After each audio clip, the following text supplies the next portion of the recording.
Hello, it's May 2022, and I'd like to do an update on my journey finding home and let everyone know that I'm okay. It's very tired, exhausted, hungry, the usual things. And if you notice behind me, things have changed. And what I've done was I've taken out the camper build out of my vehicle and basically turned it into a mini cargo van. And I have all my belongings, or most of them right now, behind me, behind that wall. And I'm preparing to make my journey out of the province of Alberta. And it's going to be very costly. So right now, I'm trying to prepare to raise the funds for the fuel it will cost me to make the trip. And I remember in the years prior, it was expensive. It's going to be expensive this time because of the gas prices being as high as they are. It's going to be well over $1,000, but I'm going to just basically skip and hop my way back to where my destination has been waiting for me for many, many years. And it's kind of saddening, but because I do like this province and I met some fantastic people here. I have. It's just the nightmare that I've been living out here is just too much for me mentally. So that's the plan. Now in this video I'm going to be showing the evolution of the inside of my vehicle, and I'm going right back to the beginning, and I'm going to do a commentary with some photos that I was able to come up with. So that's what's coming up right now. Okay, so this photo was back before I became completely destitute and couldn't afford to explore off-road trails. Moments prior to this photo, I had to go down, I would guess, a 10-foot embankment that was straight down, and I got that on my makeshift dash cam. This would have been around 2014, if I'm not mistaken. So the evolution of the build with my gear being mounted to the door began, and I had everything in plastic storage bins, which worked fine. Everything fit fairly decently, and I had that for I think a few years anyway. And I still had friends in the area that I was able to stay at before everyone moved out of the province or even out of the country. So I had much reprieve to slowly break me into the life I've been living. So from the plastic storage bins came this build, what we called the box, and the gear on the door was pretty much complete. Although later you'll see I added a cargo net across the window. And my time living out of my vehicle was most of the time. This build made access to everything much easier. Rather than having to pull bins out and everything else, I was able to just get to things a lot easier. As the realization of what I foreseen in my life became reality, it began impacting me heavily.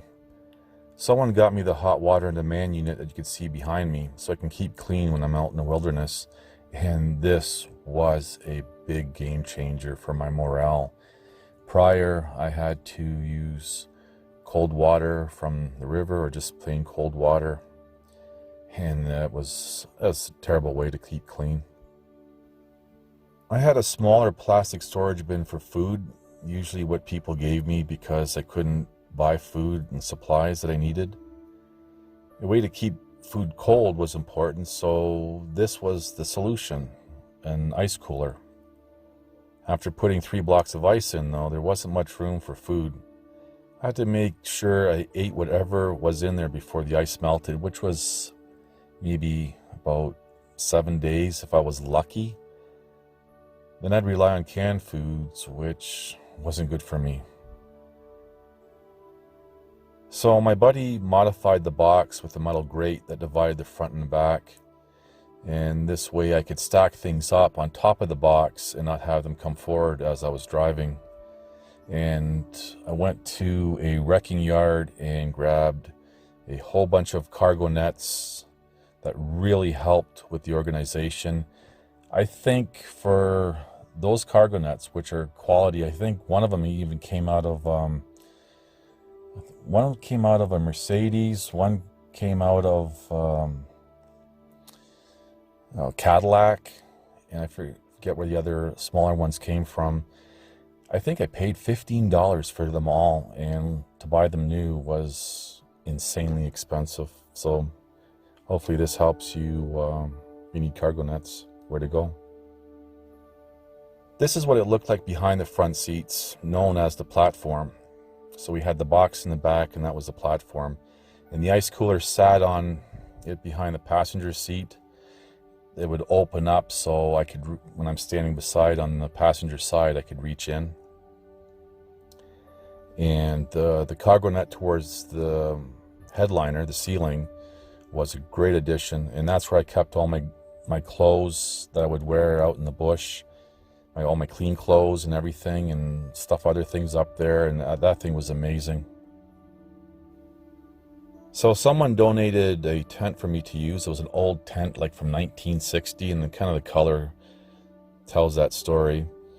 And they asked if I wanted it, and I said, yeah, sure. So I only slept in it during the day and when it was warm to hot.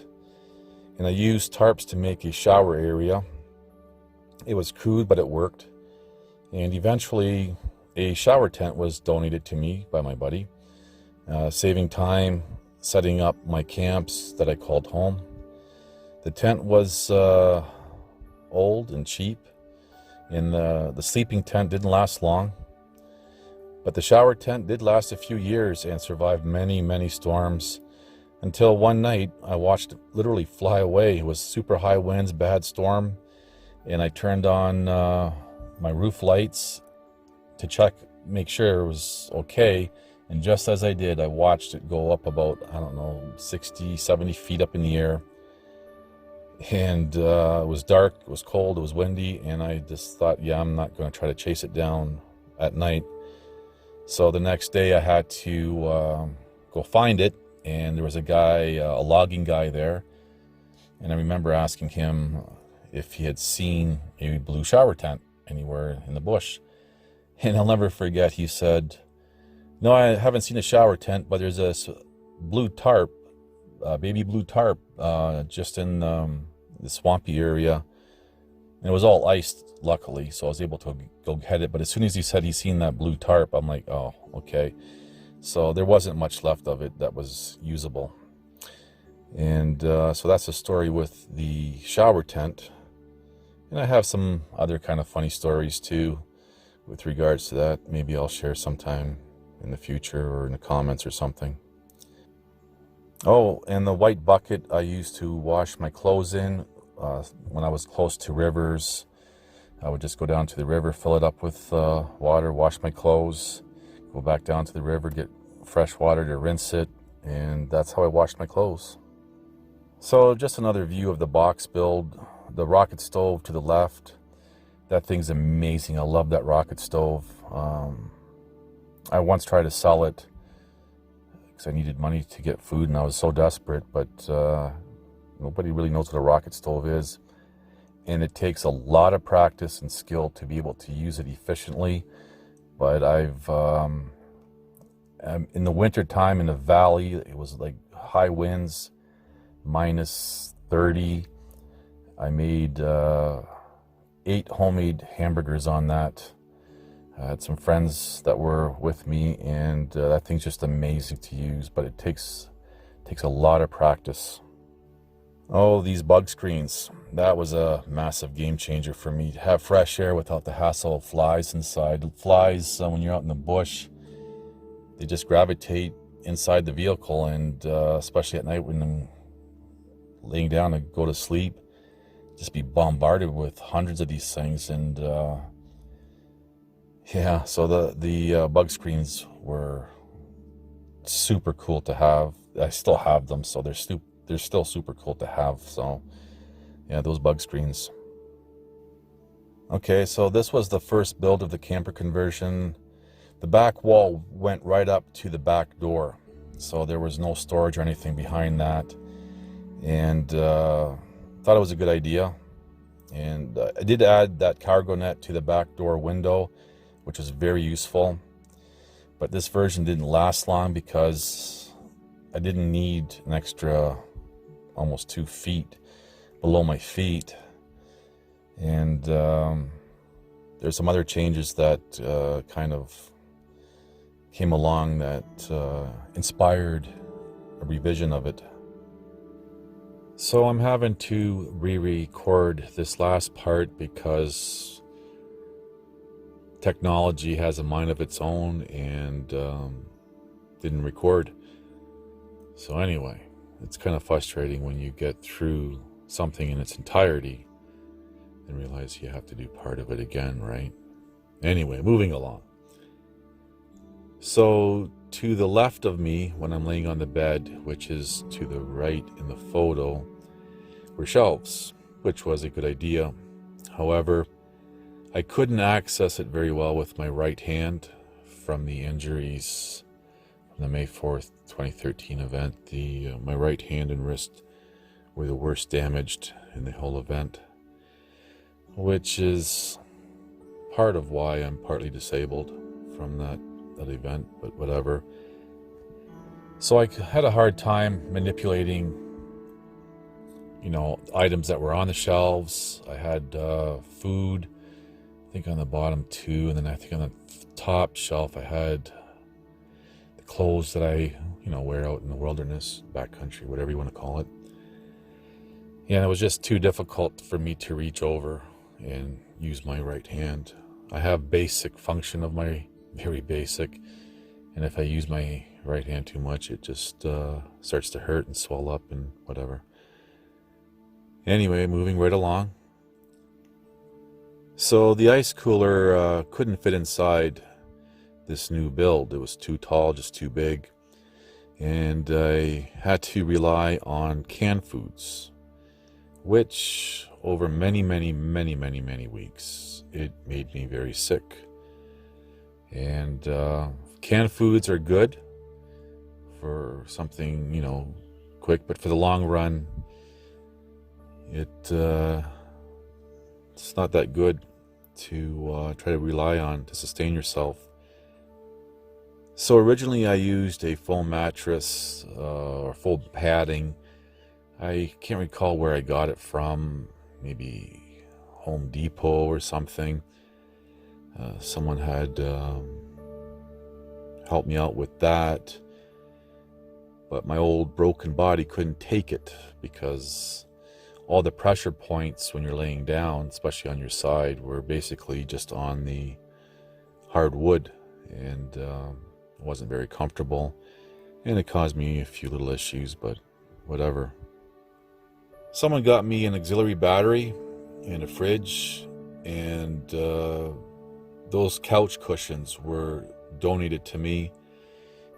They were in mint shape. The couch itself, the frame had broke, and I guess they were just going to go throw them in the dump.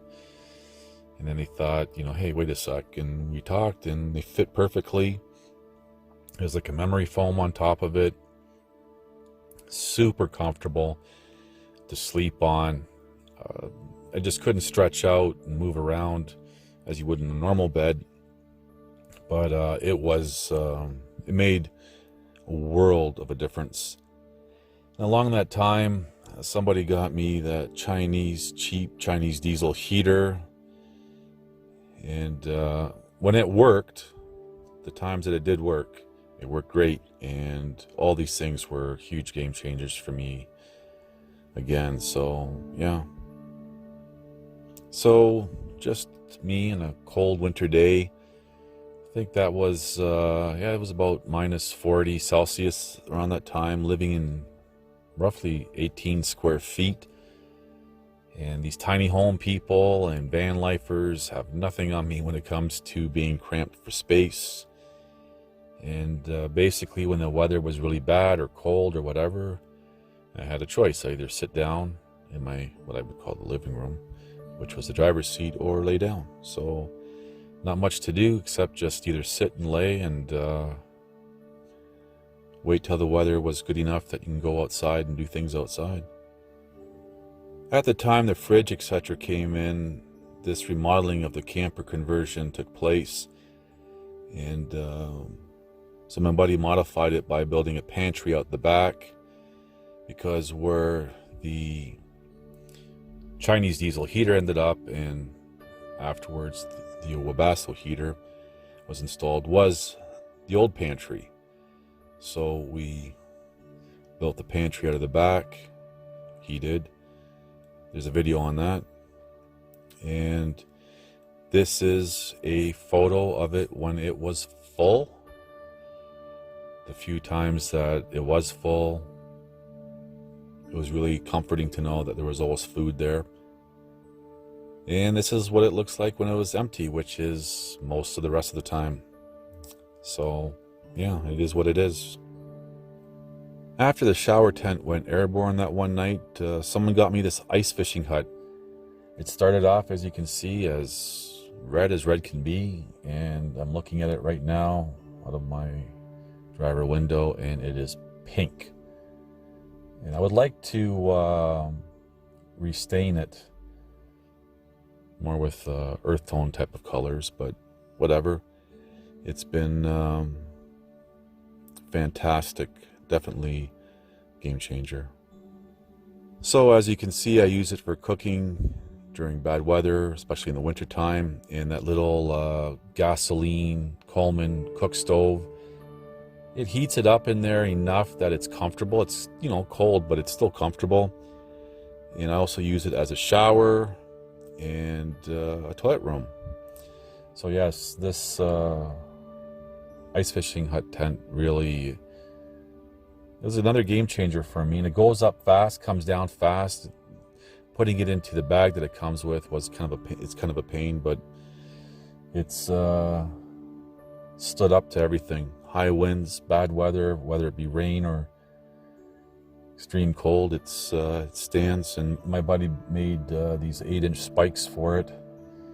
So when I can spike it into the ground, I do, and it doesn't move at all. So having a fire always kept me busy, or keeps me busy.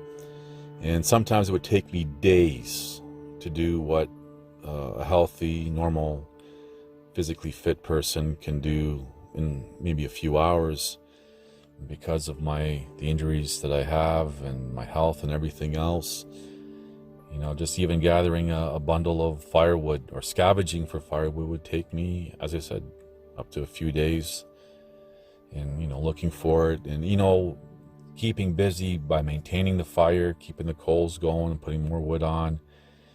It keeps you busy, and it's such a huge morale boost. And when you hear people like Les Stroud of Survivor Man say that, you know, building a fire for a survival situation really is good for the morale, it is. It's absolutely true. There's something about it. Not only does it keep you warm, keeps you safe. Other, you know, animals, predators tend to stay away from the smell of smoke and fire. But yeah, it keeps you busy. It gives you something to poke at, and you know, you wanna, I gotta make sure the fire doesn't go out, things like that. So if you see my little stool, I love that thing. I've had that one for a long time, years. Zip ties are holding it together. If you look between that and the fire pit, you'll see my thermos, and I love that thermos. I had one that I had for years before, fell over, full of hot water, shattered the glass inside, so I had to buy another one. Had that for several years, and that fell over last winter, and really miss having that big thermos. I think it was amazing. You know, it really worked. Just had a very fragile inside, wouldn't have had hot water in it. But yeah, that's the story about my thermos. I think I did a video showing that and how everything was shattered inside. I shook it and you can hear. Yeah, those couch cushions with the topper on it, they were fantastic. It made laying on them, sleeping on them very comfortable again. Just in a very confined space, you can't really move around, stretch around and stuff, but to sleep on was fantastic. And you can see how I dried my clothes even in the wintertime. You had to dry them somehow, and you just wait for a sunny day. Still cold out, but you know, the sun dry them off, and the cold wind does dry off clothes, believe it or not.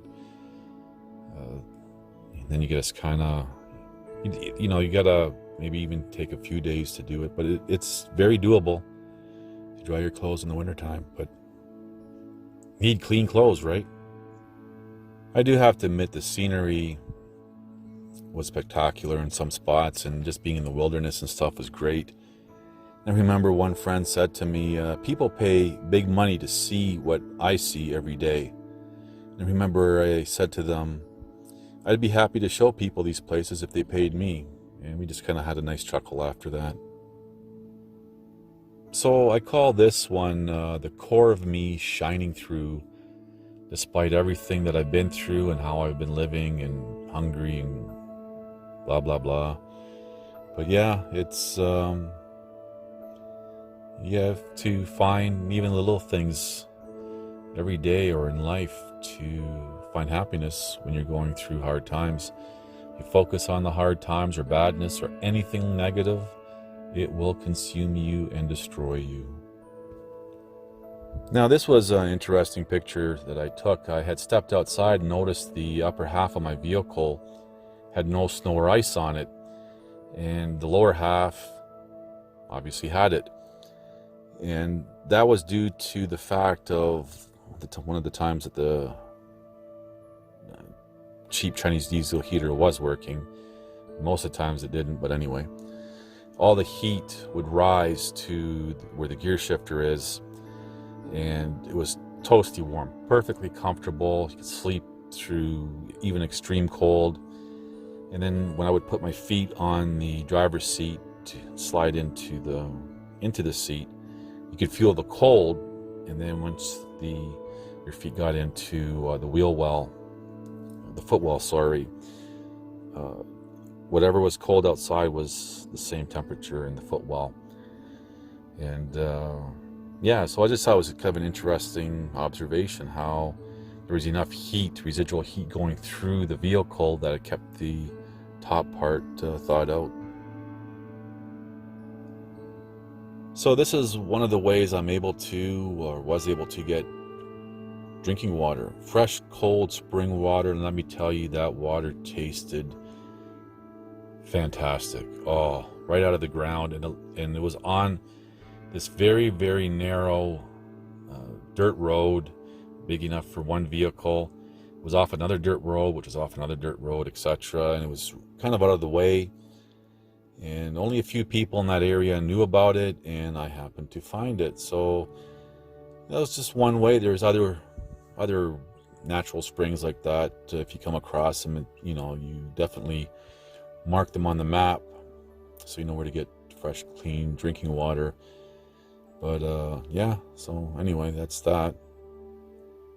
Now, I think this was this past winter in the early part of 2022. And my new thermal covers for my windows, Reflectix, like the bubble Reflectix thing, double layered. And I used the cardboard that was disintegrating in between the two that I kind of sandwiched in there to give it some rigidity. And that was a huge game changer to keep warm. The only issue that I had, the heater was fantastic, is fantastic.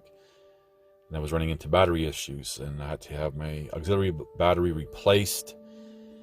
Eventually it got replaced, and that was that issue then. What, you know, fixed the heater problem, then was the batteries. And right now my starter battery needs to be replaced. It's not holding a charge hardly, so that's something else I can try to raise funds for, or get some money to replace that battery as well.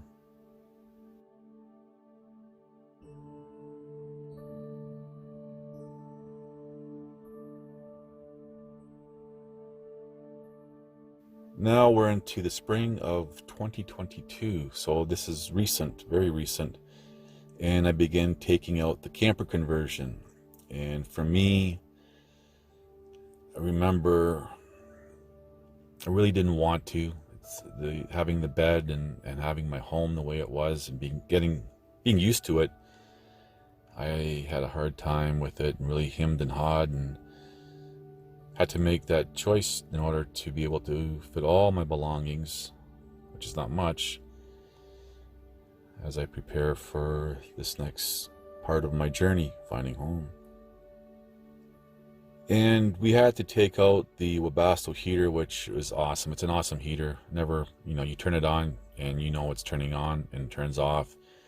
Had to get used to the controller for this particular controller that I have, because I figured it out, and once I figured it out, it was all good.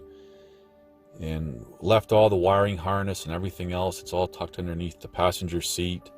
So down the road, when I go to reinstall it, all the wiring, everything's intact. I just have to mount the heater, plug it all in, and that's it. It's ready to go. So once the actual camper conversion was taken out, I was really stressed, really upset inside. And it bothered me because I realized, okay, I'm back to sleeping in the driver's seat. And, memories flooding in from those days before the camper conversion. And it really, to get rid of my home like that was a really hard thing to do. But then...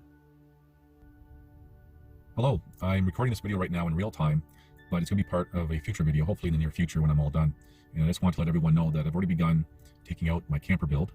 And I had really struggled with this because it's been my home for a very long time, a couple of years. Prior to the camper build inside, I used to sleep in the driver's seat, and I'd be out in the wilderness or the backcountry or whatever. And so having the bed and everything else just made it more comfortable. And really what I wanted to say right now is how I feel. I was really, really upset. Not upset, like, hysterical or anything, but feeling really down about taking out my home. However, where I'm at right now with it, and there's still a little bit more done, and going to be putting in the passenger seat in the next few days from now, I feel liberated. And I mean it, and I found something that I thought was lost or stolen even from my vehicle for a year and a half, and I found it. So it was just like, wow, it's kind of like something positive added to it. So liberating. I remember, for example, last winter, the hardship that I went through trying to survive minus 40 temperatures when we had that for like almost 2 months, and just having to build, I guess it was also kind of a reminder. And I think people who suffer from post-traumatic stress, they have things affect them. They're a little bit more sensitive. So to me, it was also kind of a reminder, I guess. And I didn't realize it until it's gone. Most of it's already taken out. And yeah, it was kind of liberating. And that's really what I want to share right now. And just go back to sleeping in the driver's seat for the time being. And yeah, that's all I wanted to say. So again, this is going to be part of a future video. And now that I think about it, I do miss having my bed. It was my bed, my home. I do miss it. So it's kind of mixed feelings between being liberated to sadness, I guess. And the new build begins. So this is going to be kind of a version of the box build with the grate, except there's no box in the back. So it's basically just a mini version of a cargo van with a divider. So I can stack things up high and not have to worry about everything flying forward. Everything secured in the back real nice. So here's me, just stressed, tired, extremely hungry. I'm beyond fatigued, even as I say these words. I think I've eaten, maybe 3 times in the past week and a half or so, and I'm thankful for that, and I thank those who helped me with that. Yeah, so that was me just kind of sitting there, and wondering what awaits me in the future. So as I said, this looks kind of like one of my earlier builds with the box and the wall and the platform. And all that was left to do was to add the hardware, like my tie down points, cargo net across the top and all that other stuff, plus repaint that platform, which now there's a lip around it, which is awesome. And the fridge sits on that platform, nicely secured. You can almost say permanently secured now. So it's just really nice. In the rear, again, all that was needed was to install the hardware. Again, the tie down points, and there's supports that go across the back top, so it bolts into the frame on the top of the, I believe it's the D pillar or part of it, and there's bars on each side attached to the top of the wall, so the wall's not going anywhere. Use metal for that. And that's some tie down points. I think I already said that. And oh yeah, paint. Give it a nice coat of paint and make it all look nice and pretty. So yeah, that's about it. And there you have it. How the evolution of my living out of my vehicle had transpired over many years, and now I'm kind of back to almost to where I started. And yeah, I'm going to see if try a different money raising campaign on a different platform, and if I do that, I will definitely leave the link in the description box whenever I get to it. So it may not be when this video is posted, or I will leave it, and I will leave it as a comment, a pinned comment to this video. So yeah, just mentally and physically preparing to make the long journey, and hopefully my journey finding home comes to an end. It's been a long time. Anyway, thank you for watching. Please like, subscribe, comment, and share.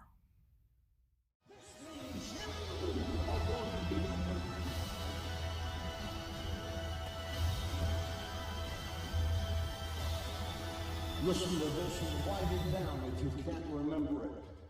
You're never going to outgrow warfare. You simply must learn to fight. I hear people saying to me, when is it going to get easier? When you die.